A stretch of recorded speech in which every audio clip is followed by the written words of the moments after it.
গত রাতে আর কি রাত 2টা থেকে ভোর 6টার মধ্যে এই 6 জন শিশু কিন্তু এই হাসপাতালে মারা যায় এমনটি বলছেন ভুক্তভোগী পরিবার এবং প্রত্যক্ষদর্শী যারা রয়েছেন তারা বলছেন যে এখানে যে এসির ব্যবস্থা ছিল অর্থাৎ যে তাপ নিয়ন্ত্রণ ব্যবস্থা ছিল সেটি কিন্তু রাত্রে বন্ধ করে দেওয়া হয় এবং সেটি একজন পেশেন্টের অনুরোধে বন্ধ করা হয়। এক মায়ের খুব বেশি ঠান্ডা লাগছিল, তিনি এরকম অনুরোধ করলে সেটি বন্ধ করে দেওয়া হয়েছিল এবং এরপর সেখানে অন্যান্য যে বাচ্চাগুলো আছে তারা কিন্তু কান্নাকাটি করা শুরু করেছিল।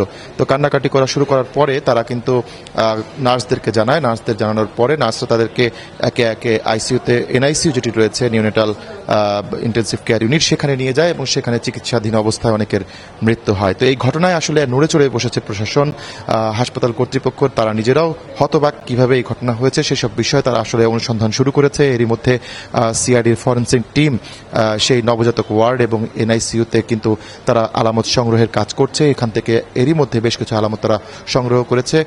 আশপাশের লোকজন তারা বলছেন যে একটি উৎকট গন্ধ কিন্তু সেই নবজাতক ওয়ার্ড থেকে তারা পাচ্ছিলেন।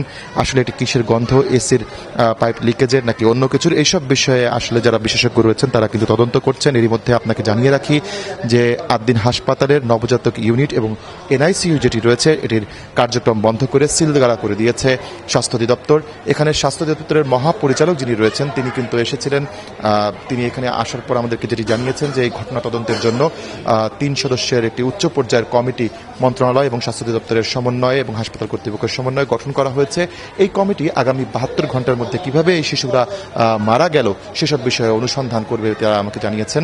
আর যেটি হচ্ছে যে এই ঘটনা যেহেতু একটি মর্মান্তিক দুর্ঘটনা কিংবা একটি মর্মান্তিক মৃত্যুজনিত ঘটনা, সেক্ষেত্রে এই ঘটনায় শিশুদের পোস্টমর্টমের বিষয়ে অনেক পরিবারের অনীহা রয়েছে। স্বাস্থ্য অধিদপ্তরের পক্ষ থেকে এই বিষয়ে সহযোগিতা চেয়েছেন তারা। তো আমার কাছে তোহা এই ছিল হাসপাতাল থেকে সবশেষ তথ্য।